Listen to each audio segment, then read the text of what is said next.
The creators at Grounded believe that brewing great coffee shouldn't be a shot in the dark, and we couldn't agree more. Use the coupon code TheCoffeePodcast for 10% off Grounded at groundedcoffeebook.com. Our friends at Map It Forward are hosting 2 events we think you might be interested in: how to map a successful career as a barista, and how to map a successful career in business as a coffee roaster. Use the coupon code TheCoffeePodcast for 10% off your ticket. Remember, you can attend virtually. The following conversation is a living continuum that includes every link of the coffee value chain, from before the seed to after the cup. I'm Jesse Hartman, and this is the Coffee Podcast. Episode 2 in our coffee roasting series contains a topic that a lot of us can easily underestimate, which is a shame because it's one of the most important skills to have in your coffee career. That's why we asked one of the experts in the field, Trish Rothgeb, on the show to walk us through the key elements of being a good coffee taster. My name is Trish Rothgeb, and I am the owner and co-founder of Wrecking Ball Coffee Roasting Company in San Francisco, California. Well, welcome, Trish, to the show. Thanks for agreeing to join us for the conversation on coffee quality and tasting. Thanks for having me. So I kind of want to jump straight into the conversation. What is your experience with tasting coffee? So I guess I'm like everybody else. I started tasting coffee, and I believe everyone should kind of mark it in this way. When you first decided you liked it. When I first decided I enjoyed coffee was when I was actually a young girl before high school. And I used to drink it with a lot of cream and sugar. And I didn't really think about it very much, but I would alternate between black tea with cream and sugar and coffee with cream and sugar. And then in high school, I drank it pretty much every morning. I began to be kind of a coffee nerd and went out to cafes. Back then, there weren't that many. So I would have to take the bus out places that had an espresso machine. And there were very few of those in the 80s where I lived. And in the South, like Silicon Valley of California, just south of San Francisco is where I grew up. And then I became a barista and was a coffee roaster. But in terms of professionally and sort of technically tasting, that would have been about 15 years ago.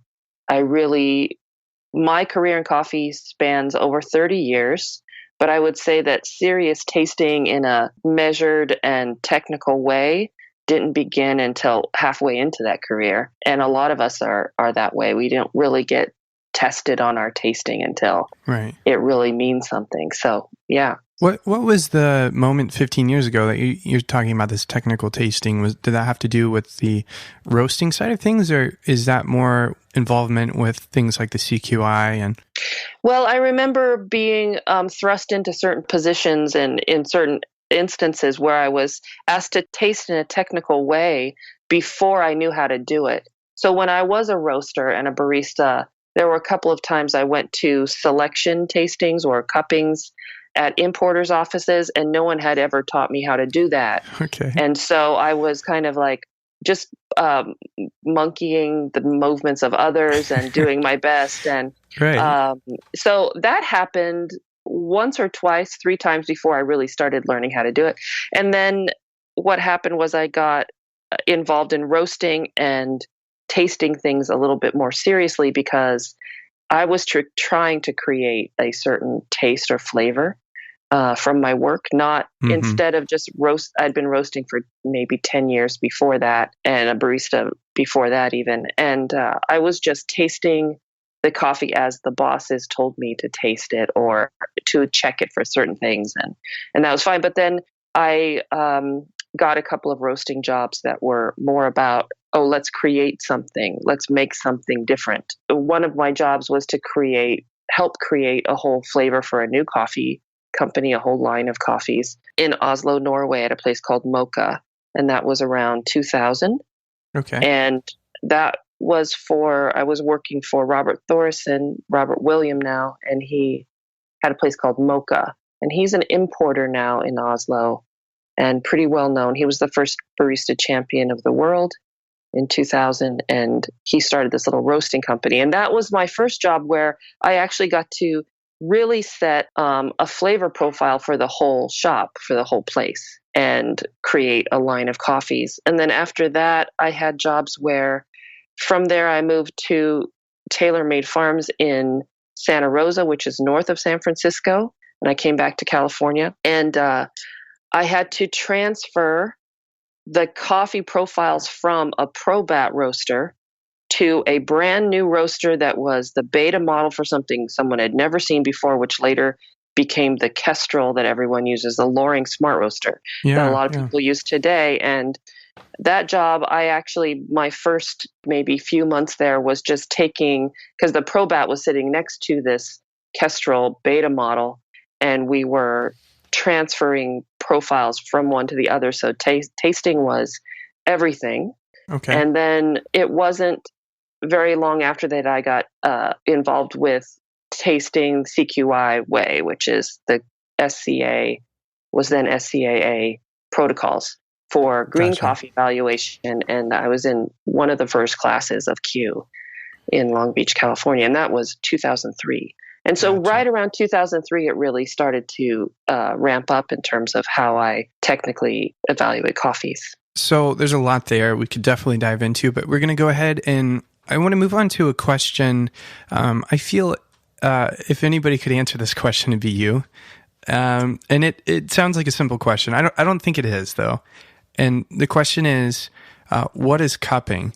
And before you answer it, I've heard cupping, the word cupping used in a lot of different environments, so cafes that are, technically tasting coffee, in a consumer environment, right? Where people are walking in, oh, hey, I'm in a coffee shop and y'all are cupping, right? So I've heard it used like that.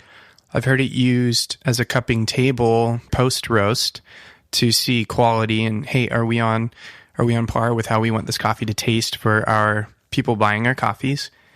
And then I've seen it in context of buying green and things like this. And I've also heard the cupping table called sacred experience for people at origin.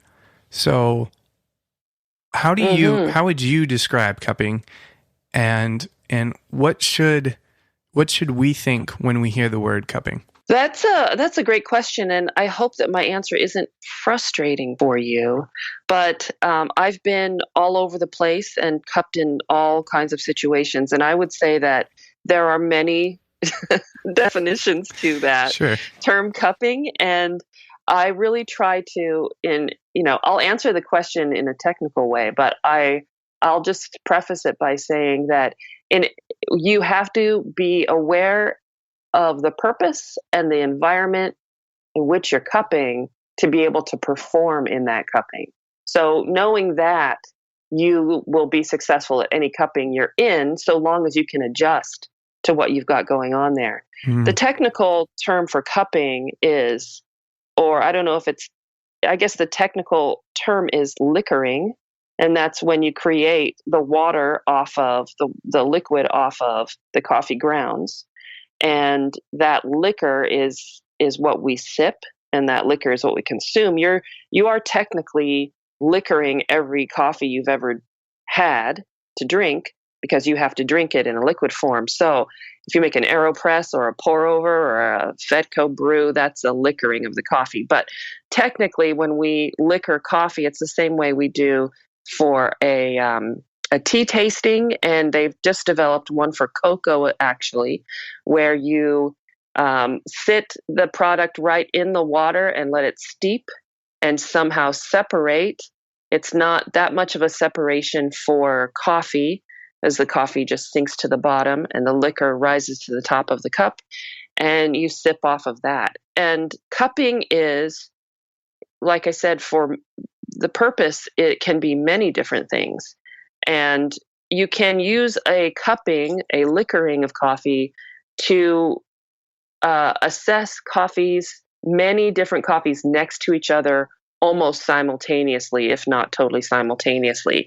And this has its benefits, and that's why people do it. It tends to be, I'm not going to say it's the perfect brew, but I will say that it tends to give us that impression that we need.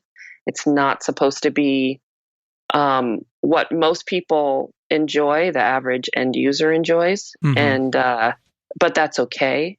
If we as professionals can kind of process what this liquoring has done for us in that moment, then we can use that to inform our decisions moving forward. And so the liquoring has a very strict definition of how the protocol is very strict as it can be, about what the roast profile should be for liquoring under the specialty guidelines, what the water temperature would be, what the ratio of water to coffee is, what the steep time is. And in every lab, so to speak, we could call them cupping labs or evaluation labs, you will have people that have an even stricter guideline within their own four walls to keep it as consistent as possible and to eliminate variables. So even things down to when you break the crust on the top of the coffee, in other words, collapse the crust of coffee grounds, Mm-hmm. how many times you stir that and in what way you stir those down. I mean, that's very detailed, and people are apt to do that within the four walls of their own lab. Thank you, Trish. And yeah, I appreciate your answer. I've seen the word used in a lot of different contexts, but it is also helpful to get a technical definition. And this liquoring is something we've never discussed on the show. So that's really exciting for us to think about that. And yeah, it sounds like context plays a major role in the effectiveness of liquoring and cupping as well. So yeah, context is everything, because if you're in a cafe situation, for example, at my cafe, it's very, very small. I have a tiny shop in San Francisco, and it really is like 95% takeaway, which is great. But we don't have any room to do public cuppings. And I don't really invite people into my shop for that. I don't have a lot of room at my roastery for people to come in all the time and taste. But we do taste every single day at the roastery, and we're doing production cuppings there. And those are, well, it's like a 100% cupping of everything we've roasted. And that's something that happens regularly, but that's even different than a selection cupping. And a selection is when you really put a new coffee you've never tasted before and never seen before mm-hmm. through its paces and really give it a score and be really rigorous with it. Yeah, that sounds like something you might be doing when you're looking to purchase coffee. Right. Is that correct? Yeah. So that's a perfect segue with the question. So why does a green buyer need to know how to cup coffee? Well, not all of them need to. Most of us need to know how. In really, really big situations, really, really gigantic companies, in specialty or otherwise, the green buyers are more separated from quality control people. So the buyers are actually the people dealing with hedging and finances and dealing with price points, where the quality control people may be completely different than those people. Gotcha. And they're making sure that they know what the coffee tastes like and dealing with kind of the materials they get. But most green buyers in our sector of specialty need to know what they're buying in order to decide whether it's worth the price they're putting on it and to make the best decisions. You're essentially buying a product, just like if you were a fashion buyer for a department store, you would need to have an eye on fashion and know that what is quality and what you're trying to go for. So yeah, it's a simple connection most of the time. So even in what you just said, it sounds like quality could technically be a moving target, right? If the consumer of coffee, if the end drinker of coffee's tastes change, you might be looking for something different. Is that kind of what you were saying there as well? I would say that from my point of view, and for most coffee buyers' point of view, even though specialty buyers are all levels of kind of skill level, understanding, and how much experience they have, I would say most of us don't believe that quality changes. What does change is our interpretation of how we express that to the end user. So where quality, and we're accepting more ideas of quality all the time, but quality is a pretty constant. The moving target is not really going to be the end user. It's how we express that quality to the customer. Gotcha. If that makes any sense. There are different moments when you're cupping coffee in the purchasing process.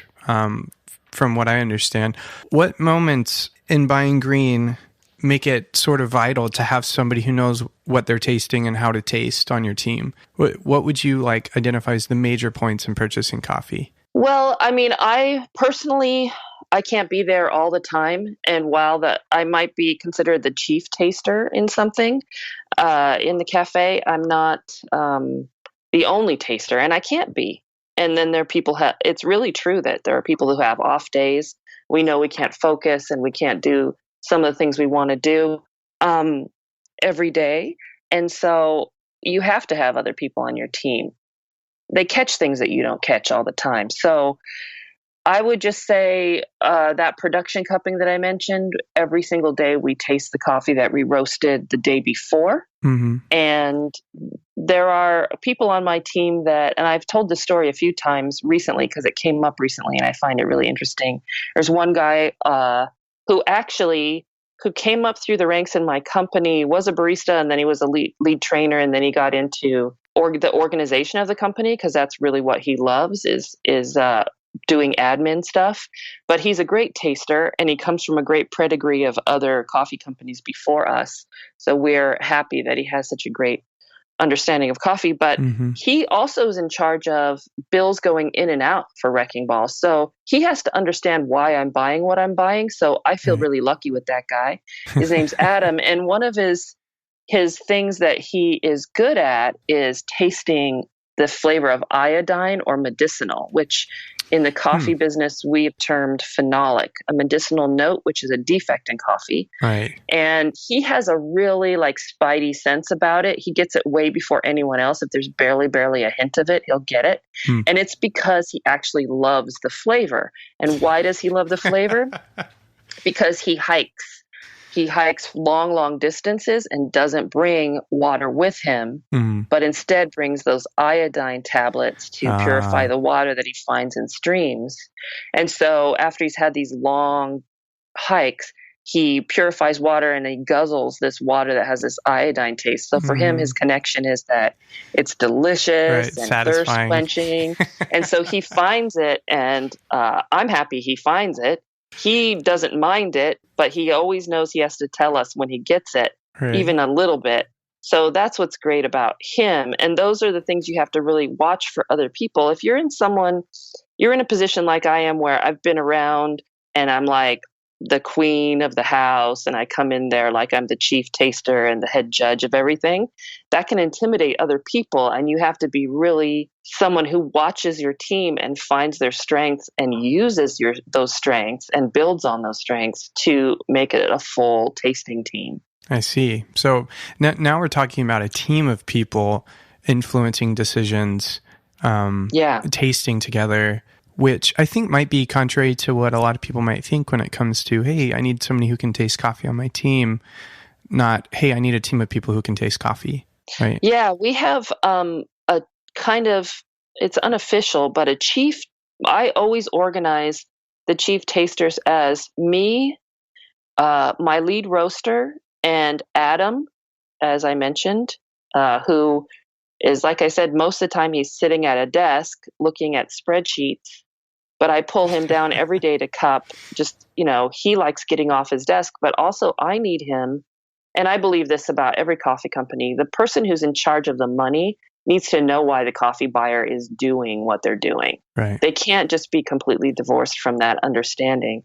But I'm lucky because Adam's great at it. So Izzy, who's my lead roaster, me, and Adam really make solid decisions. I call in my husband, Nick, who's co-founder and co-owner of the company, to taste. He was once a Q grader. He's lapsed, which means he's timed out of his 3 years as a Q grader and didn't kind of come back for calibration, but that's fine. He understands how to liquor coffee, and he tastes coffee more in the end user side and the cafe. So he's kind of like, he can sometimes be the tiebreaker or a final word or an impression that we're not used to tasting. I see. Okay. So he's also very important. Then other people are always welcome to come and taste.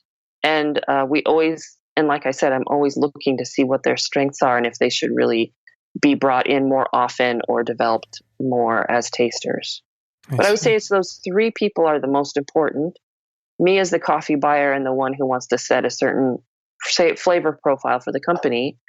Izzy's who's doing most of the roasting, and Adam who is also a check on the flavor of the company. As far as roasting goes, then obviously your roaster is one of these core people who need to taste the coffee. Why? And we've touched on this a little bit, but I'm still going to ask the question: why do you think it's important for a roaster to understand how to taste coffee? It's everything to do with, this is Izzy's first roasting job. Although they've had tons of experience liquoring coffee in their time in coffee, and so coming off the bar, coming off barista, where they feel like I don't know, I'm speaking for them. They feel like they maybe have hit that threshold of I got to learn more, and they happen to be very interested in plants. Izzy happens to be. So to roast the coffee is the next step, logically for them, but tasting has to be part of every day because they have to understand what that heat application and what they're doing to the roast, how it changes the coffee. And it can be in minute ways. Of course, it can be in huge ways, but any coffee company, their major calling card is going to be the roast level on the coffee. Right. It's going to be the selection of coffee and the roast level of the coffee. That's what makes your coffee company. That's what they do every day. They taste the coffee every day with us. And then I can access the logs with Izzy and go over them and decide if adjustments need to be made, if at all, or if a coffee is aging out, or if a coffee isn't performing as we thought it would under that certain profile, and moving the heat application in different ways for the next time. And so they have to understand why I'm asking them to do certain things. And then I have to try to get them to agree because I believe that their point of view is important. So yeah, we work on those things together, very collaborative. Got you. So it sounds like every day they're tasting coffee, probably in some kind of setting. I want to move now into how should a roaster taste their roast? You mentioned logs. It sounds like you're taking notes as you taste the coffee. What does that setting look like? It sounds like the production cupping you were mentioning earlier on. Is that correct? Yeah, we have the cupping table's right next to the roaster, actually, because we're a small roastery. But it's we don't log the production cuppings. We don't take notes other than in our own small notebooks if we'd like to. What the log is the roasting log. So what did that roast do that made it taste like this? I see. And every single batch is logged in a way that roasters usually log the coffee. But we taste our roasts that way every day in the liquoring way. Even the espresso blend, which is not typically done for most roasters, I think, but we have ourselves calibrated to what the liquoring of the espresso blend tastes like to know that it's correct. And then we taste through the espresso machine regularly through the week. And then once a week, Izzy, and most of the time I meet Izzy at our cafe and we taste it straight off our bar, exactly how the baristas are making it. Gotcha. Yeah, all the coffees, all the different ways. Yeah, it sounds like there's a process that you have in all this in the context of sort of maintaining or raising up quality, right? That's kind of the purpose of these regular tastings at almost every point. Yeah, we have to listen. Sometimes it's a chore to get those cups out and taste the coffee because in a way we're like, it's just going to taste like it did yesterday. It's the same thing as before. It's very monotonous. But the first time you start to think that's the case is when you find something on the table that's different. And it'll surprise you. You can go 5 days with not a thing to say to each other at the cupping table in production. And then all of a sudden something pops up and it's like, oh, call everyone up from the upstairs offices to come down and taste this weird thing that happened to the coffee, and why is it like this? And so you can't really relax on that part, even though it seems boring and arduous. And it's like, oh, we got to wash the cups now. Oh, we have to grind and so many cups and blah, blah, blah. Right. But then we can't just leave it to that, because that's not the true way the end user is tasting the coffee. Our guests are tasting it in different ways. And so if we go 3 and 4 days never tasting our coffee with milk added, we definitely need that Friday or that one day where we go to the cafe and taste cappuccinos and what's a cortado like, and what's it like with the oat milk, and how does it react to an Americano if by some chance somebody wants to taste it that way.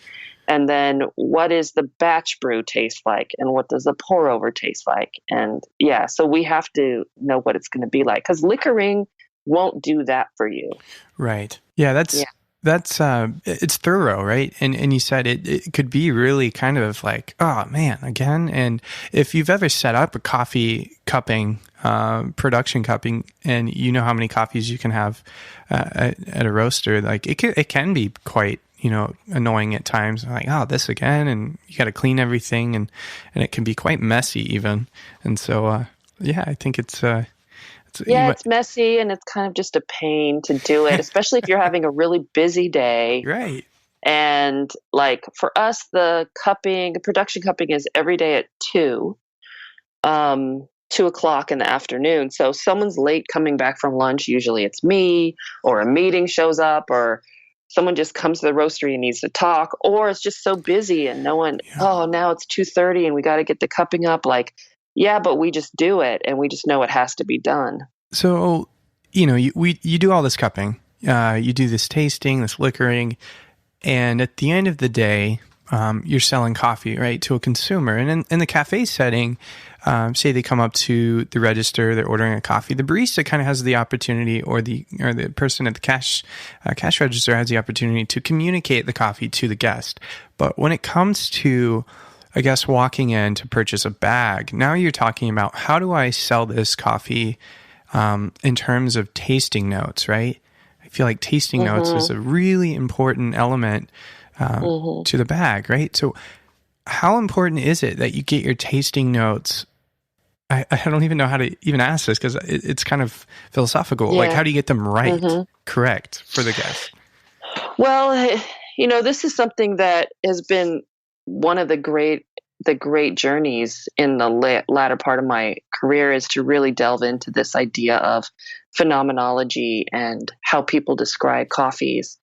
And that's one thing that the Q program opened up for me, to learn these things about coffee, and the way people describe coffees, because Q is a worldwide program. I travel all over the world to train people on how to taste coffee, and everybody has their own personal history with all the things they've tasted, having to do with where they grew up, having to do with the thing they like to eat, having to do with the kind of drink their grandmother gave them every night before they went to bed, whether warm milk with spice in it, or, all of these things come to play at the table when you're trying to be a professional and liquor in a technical way. There's just no way around it. And then, like I said at the beginning, where there's all different kinds of cupping. There's cupping for production. There's cupping for analysis. There's cupping for contests. There's cupping for selection. There's cupping at the farm. There's cupping in the cafe. There's also different ways to describe coffee, and you kind of have to get your head around, what is the purpose of this description everywhere you are, in every setting, and then you're fine. So long as everyone there understands the same thing about the purpose of that description. So when it comes to the baristas at my shop, or any barista really, I need that to be something that comes from them. I don't give them words to say. And in fact, I just recently, after 3 years at this cafe, I just recently wrote shelf talkers for my own coffee on the shelf. I hadn't done it before, because I didn't want to put words in anyone's mouths, because as soon as you do that, the barista starts kicking out things because they think that's what you want them to say. The barista will say, oh, this has notes of nectarine and purple orchid. And it's like, no, it doesn't actually. And your guests at the cafe don't taste any of those things. Right. They're tasting coffee and they enjoy it, and they can probably determine that it's a little bit more complex than something else that they've had recently. But not that I'm trying to dumb it down for anybody. I'm trying to keep it in a place where they can enjoy. And the baristas they have to exude that kind of like enjoyment of it. It can't be a chore for them to convince someone there's peach in their coffee or lemon rind in their coffee in terms of, the specifics of it. So I really look at it like I really try to ask the baristas, what do you like about this coffee? What would you say about it? And can you taste this and this in it? And I might give some leading descriptions for them to kind of get them on the right track, because not everyone has that association with their memory and their words as quickly as I do. And that's essentially what training for notes is how quickly can you access those words that are there. Because most people, if they don't have that quick access, they kind of struggle and they taste the coffee and go, what is that taste I'm tasting? And what is that? I don't know. And then they leave it at that. In the professional world, we have to find out what that is. So when we say to ourselves, what's that flavor I'm tasting? It's our job to name it. Where most people in the world don't have that job. Most people in the world just want to enjoy a cup of coffee and be like, oh, that one was better than the other one, and I'm going to reach for it again. Right. So, the next direction I have on this is, you can put really anything you're tasting on the bag. It's a free game, right? If you taste it in the coffee, you could technically put it on the bag. But you'd mentioned earlier with, I believe you said Adam, who liked the taste of sort of that medicinal iodine situation. You don't want that on the bag. So No. So no, he would be tasting that, and that's in a selection cupping, and would be like, yeah, reject. Right. Yeah, so you're rejecting. But say he had his own company, and he's like, you know what, I like these coffees. Like, there are probably things you should avoid on the bag, right? Yeah. What are some examples? If he had his own coffee company, he would reject that, because he would know, and he understands, right? He understands that iodine is for the hike. It's not for the coffee. Right on. But there are things on the bag. Of course, everyone in the business tries to work to get the best flavors so that their bag can say the best things. And that is largely to do with marketing. And there are a lot of terms that we use in coffee that our marketing teams in coffee, those people that have big marketing teams and advertising and doing all that work, they want us to put things on the bag that sometimes the quality control people don't want on the bag, because technically those terms mean nothing. And so if you're someone like me, that I have to have my eye on all the stuff, right? I have to buy the coffee. I need quality control to be on point.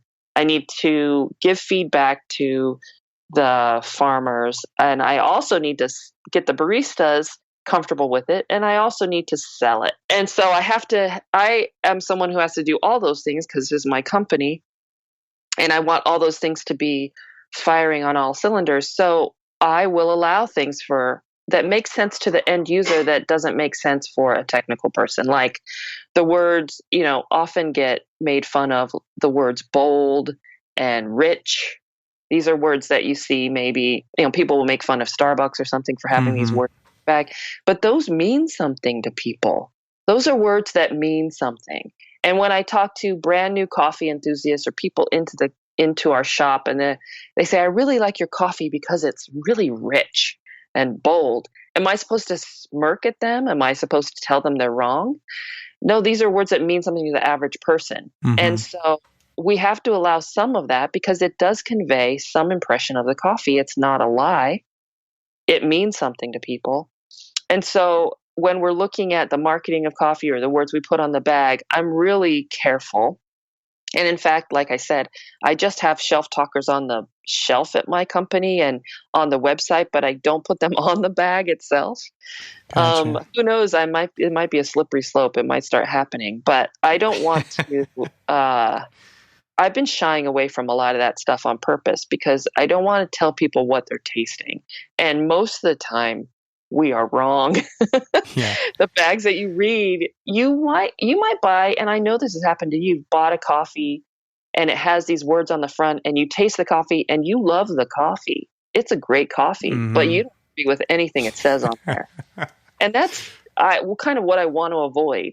I don't think that the average consumer thinks I'm false advertising, but I do. The average consumer is going to be like, whatever, wrecking ball. You have to put these words on your bag, and it doesn't mean anything. But good thing I like coffee because I'll come back for whatever this is. Right. But I'm sure as a business owner, as a brand owner, like you want people to see everything as intentional, right? So I guess that's where the getting it like in the right ball field. Yeah, because it gets so tricky because everybody's tongues are different. So it's like you can't really nail it down necessarily. So I think I go for the broad brushstrokes when I describe coffees. Like if I have right now I have a Peru and I have an Ethiopian coffee, for example, single origin coffees. And those are very different coffees.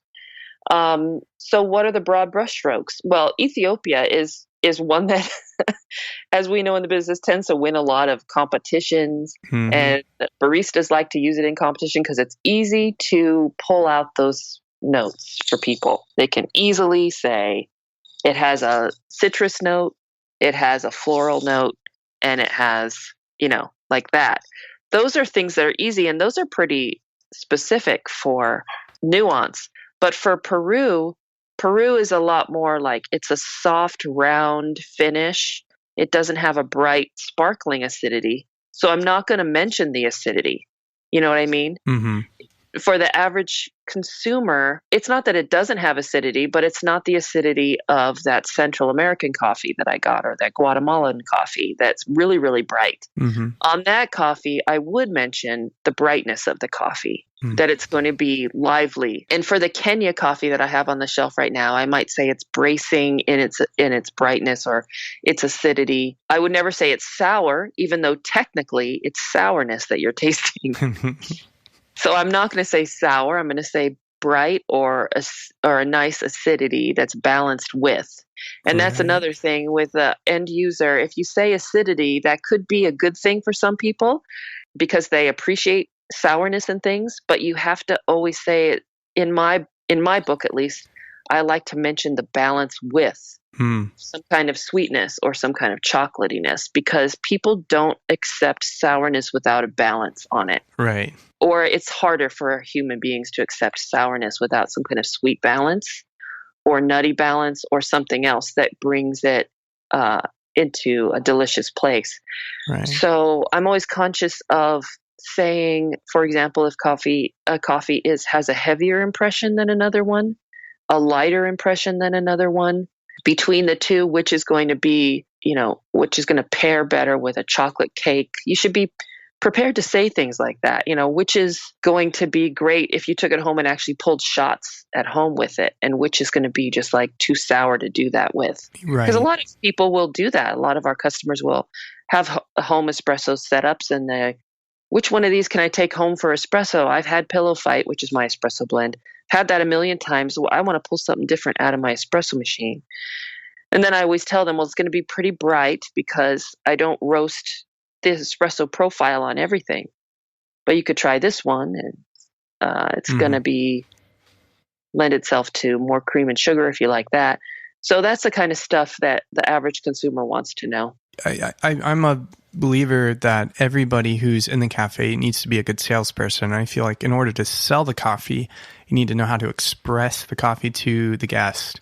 And so there's a whole conversation I feel that there could be on sales training in the cafe setting, on tasting notes and baristas needing to know how to taste. But I kind of have one big final question, and this is more directed towards those people who may just now be starting a roasting company, or they're kind of smaller and they don't have the funds to train everybody. Should training one of your staff members in your roasting company be a no-brainer? And should it be the person roasting the coffee if your resources are limited? I think that there's no excuse for just having a roaster living in a bubble and only putting heat on green coffee and never tasting their own work. I don't find there's any excuse for that.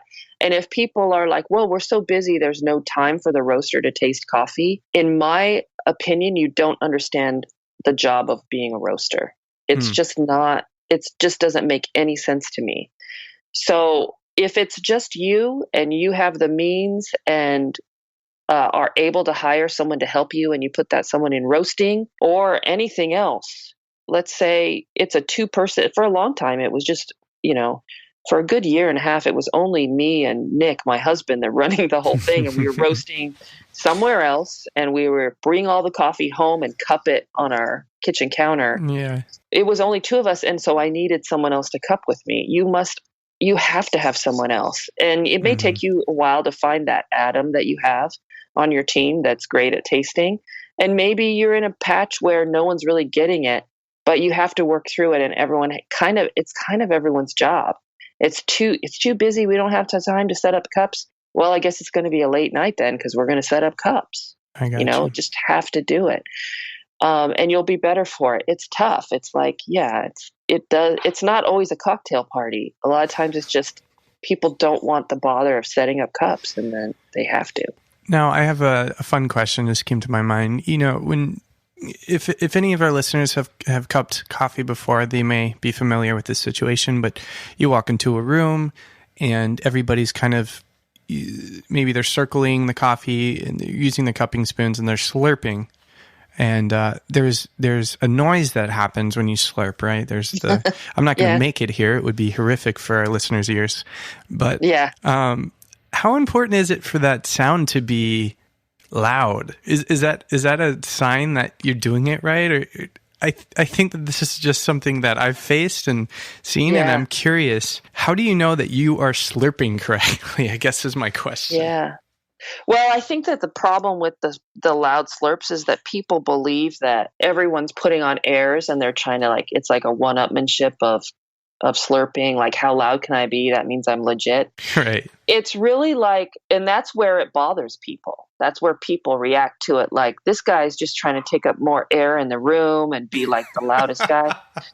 And I don't know that that's not true, but I would say that my perspective comes from a whole different place. And that is, what are you getting out of your slurp? So I'll just say that for my part of it, my slurp has changed over time, and my current slurp is kind of like a zipper at the hot stage.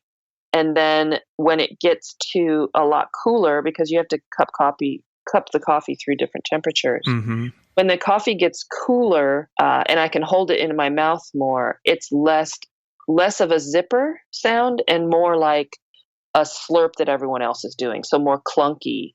I see. And what are you doing there? So the zipper sound, which is not through my teeth, I find that people make more sound if they do it.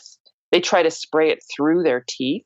Like, they kind of clench their teeth and zip the coffee through their teeth. Mm-hmm. That makes more sound than if you're kind of doing it the right way, in my opinion. And the right way would be to open your mouth more and find a way to aspirate and spray it through your mouth, through your open mouth, and all over using air to bring it in and spraying it all over your palate and all over the inside of your mouth as well, trying to hit your retronasal area.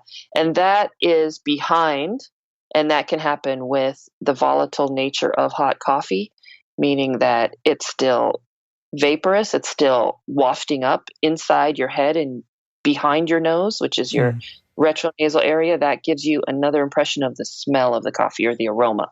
So that's the important part of the hot slurp, and that's the important part of zipping it if you can perfect that you're not choking, that's the thing that can make noise.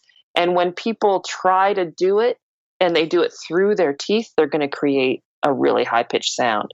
But that's how some people learn how to do it the right way, is they have to first do through their teeth. I see. And then as the coffee cools off, I want to assess the texture of the coffee and the body of the coffee and some of the other tactile elements of the coffee.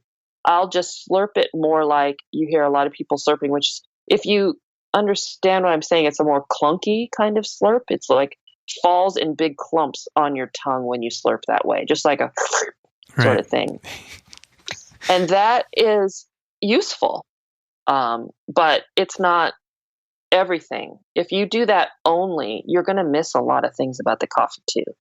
So my new way of slurping is I guess I can be loud for some people who aren't used to it, but I used to be louder, if that helps anybody. As I've kind of refined it and you do it more and more, you can figure out how to get that spray without making that noise. And that's what I try to do. I have a zip sound, which is kind of it sounds very efficient and it sounds very like mechanical. But that zip goes away towards the end when I'm really like assessing other things about the coffee. So I would say that people have to get loud in order to not be loud later. I see.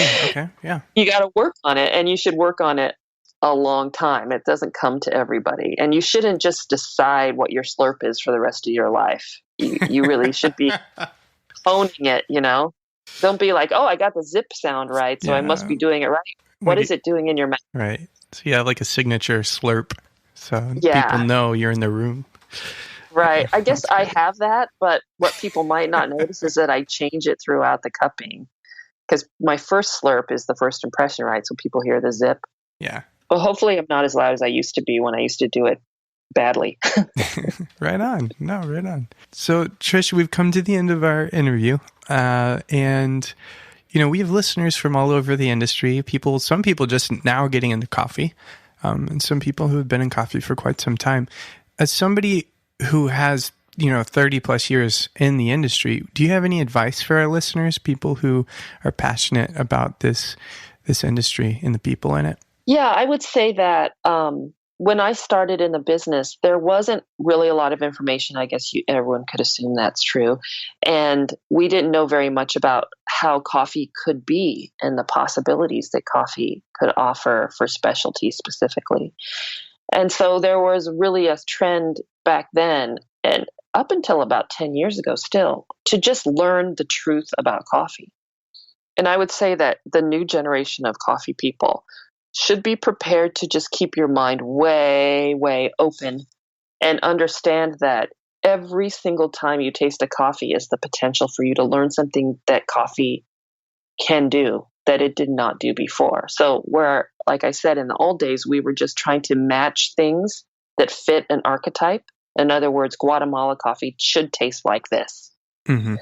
I would say the new people in coffee, and even the old people in coffee like me, need to shed those ideas and realize that every time you get offered a new coffee is the potential for a new flavor we haven't had before, because there are new things happening all the time with processing, with new varieties being discovered and propagated specifically. Separations are happening. New countries are growing coffee that weren't growing specialty before. Mm-hmm. And it just never ends. So I would say, if you know what quality is, you can find it in all of those things and in any of those things. Right on. Well, thank you, Trish. Thanks for your time and for joining us on the show. Thanks for having me. So, knowing how to taste coffee and coffee quality go hand in hand, side by side, as we've learned in this conversation with Trish. What are things you took out of this conversation? Feel free to share that with us on our social media platforms, and you can always find us on our website at thecoffeepodcast.org. The Coffee Podcast is produced by me, Jesse Hartman. Music is by Michael Parallax. You can find him at michaelparallax.com. Thanks for tuning in. And as always, and until next time, happy brewing.